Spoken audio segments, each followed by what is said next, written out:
Hello, it's day 136 of the Liberator project. Now, not done a lot on the Liberator project, well, you know that's been the sort of pattern for the last couple of weeks. But yeah, not done a great deal. What I've been doing was doing boring household chores and things like that. And to be honest, I haven't even finished those. So, not a very productive day. Now, what I am doing though, I've agreed to do some software for a friend. He's building this linear turntable, but he wants it microprocessor controlled and have messages on a screen and all sorts of clever things. So I will modify the Liberator project, or the Liberator code for my catamaran to make the structure of it. And I'll do some work on that, probably a couple of weeks' work. But, you know, it will help his turntable. But it will also be, a lot of the modules I write will be useful for the control system on the catamaran. So, you know, it's not wasted time. It's very useful and beneficial in the long run to get that written, so I can reuse the code. So that's really the very, very brief Liberator project for today. Now, again, if you're not interested in my relationship problems, or this one particular problem, that's absolutely fine. This is the end of the project for today. Goodbye. If you're interested in the relationship disaster that I went through, I'll carry on talking about it. I think this is part 10. No, not all been about her, but this particular woman did cause more hassle in my life than anyone, I think everyone else combined. So we'll do that. But if you don't want to watch it, that's fine. Just don't downvote me. You know, I want to be upvoted. I want to be loved. I want to be liked. And please, you know, share the channel and upvote me.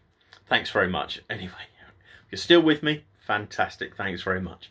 I'll carry on talking about what a disaster this was. Right, now, this has all sort of landed in my lap because although she was a bit quirky and a bit difficult sometimes, and she was terrible in business, and she was dirty and wouldn't clean, you know, bit of a problem relationship already.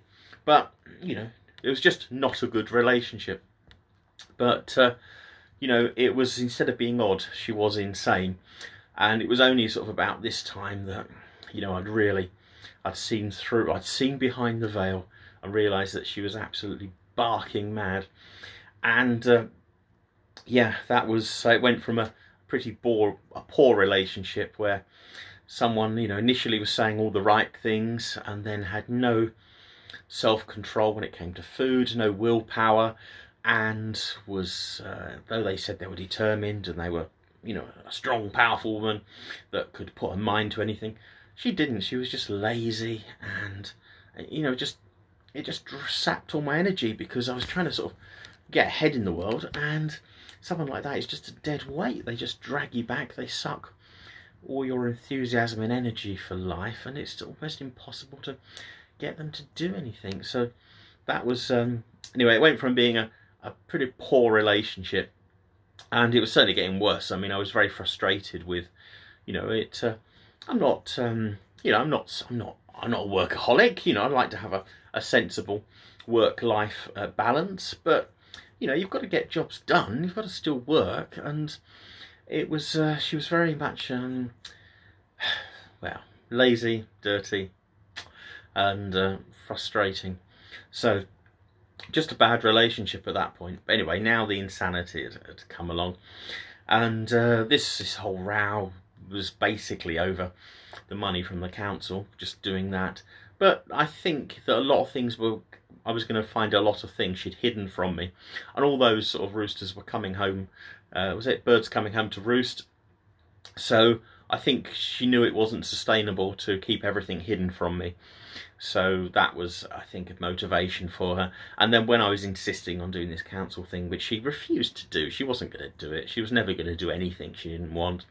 That, you know, that was to save face on I don't know, being too much of a coward to sort out the council. I don't know why, but you know, she used the excuse about my ex and everything to you know, just sort of have a row and, you know, get out without in other people's eyes with some sort of respect. In other people's eyes, not mine.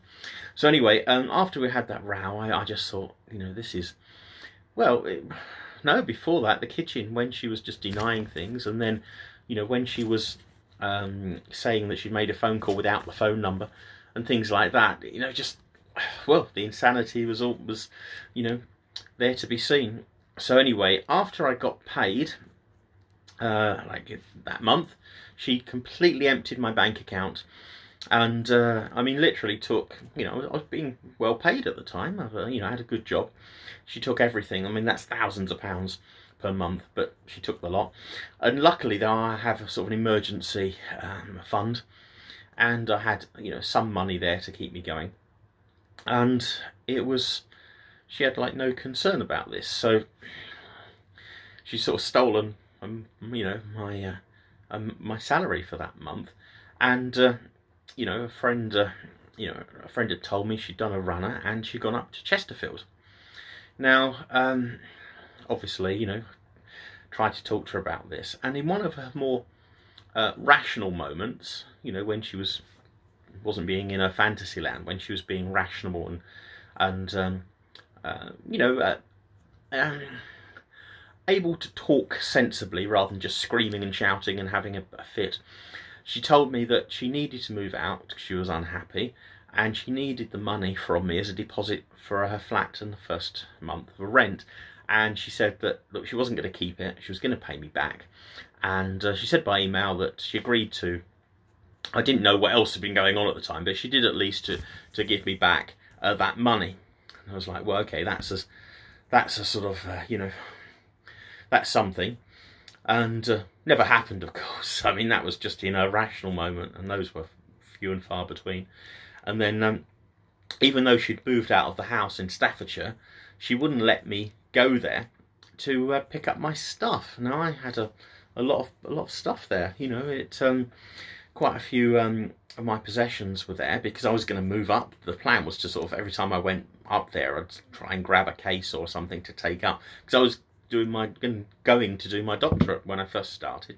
So I wanted to move up to Staffordshire, sell my flat in Watford, and then go to the university. But anyway, she kept messing me around. This went on a few weeks. Now the mortgage, the contract was running out on the house, so she was going to lose that. And I thought, this is going to be another instance where she does nothing. Eventually, the house is cleared, and we get a bill for clearing the house, and I've lost all my possessions. And the same thing that sort of happened with the garages and the cars. So it, things got a bit heated about this.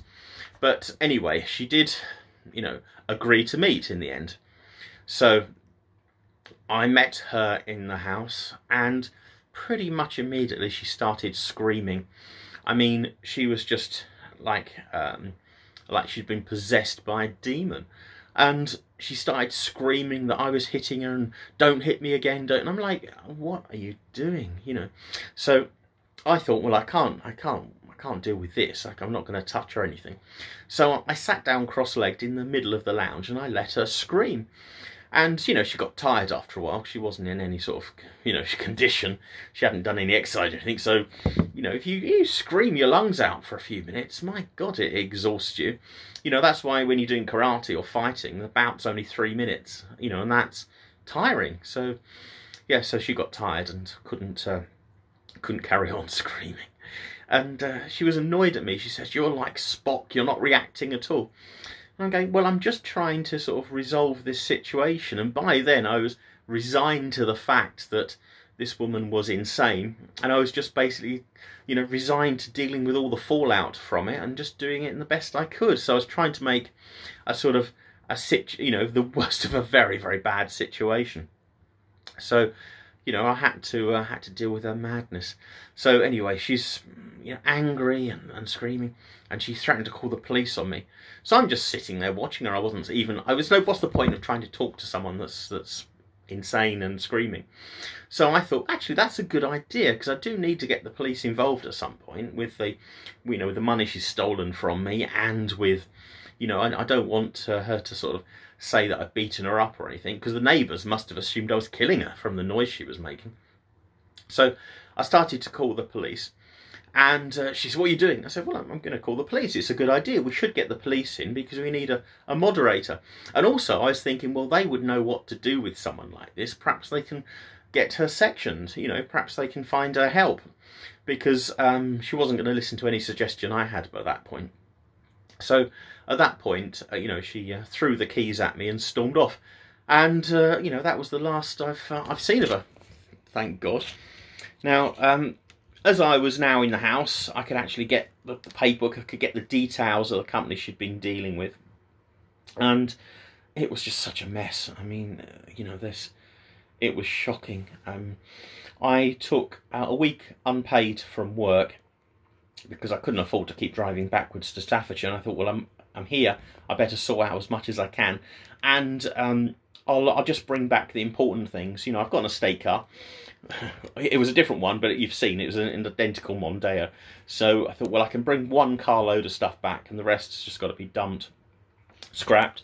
And luckily a friend in the area was good enough to let me use his spare room, so I could put lots of things that I wanted to keep, like servers, and not all the servers, a few servers, and you know, motors and electronics, and I put that into his spare room. So it took me a few journeys to ferry that across, but then I picked it up you know, a few months later. So right, now when I sorted the paperwork out, oh God, now it turns out that she told me my company accounts were done and filed, and then of course they weren't done. Nothing had been done at all. It was all just fantasy time.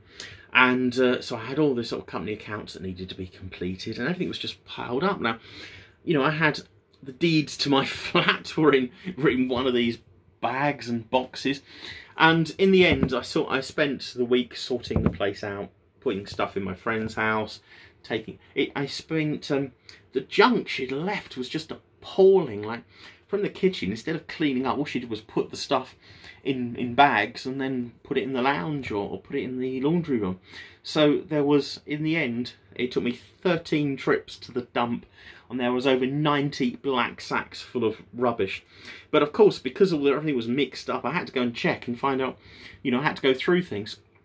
Now, I wanted to, you know, leave the house clean, because it wasn't really the landlord's fault for any of this. And also I wanted to make sure that I wasn't missing anything vital, like my company accounts, the flat, you know, my karate certificates, driving license. All these things were just randomly around, so I had to go and sort them out. And when I left, I mean, I still left a lot of her stuff. There were still boxes and boxes of her things, which I just left in the place, and she could pick up whenever she wanted.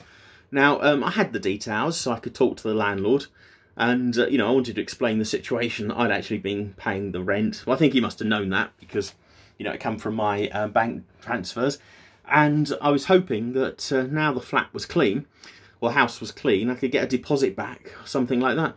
But it turns out that the money she'd been borrowing off me to make payments to the landlord, she hadn't been paying them. She'd just been keeping the money again.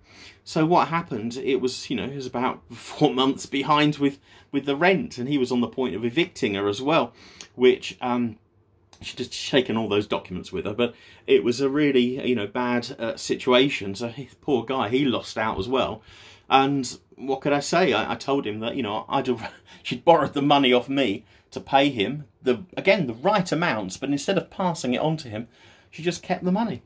So even the money she borrowed, she didn't use it as she was supposed to. So anyway, but so I wasn't going to get a deposit back. But the police, I tried to get the police involved because obviously it's a case for fraud. But you know, police just weren't interested at all. They said it's, you know, personal dealings between a couple. They don't want to know anything about that. So wasn't going to go anything there.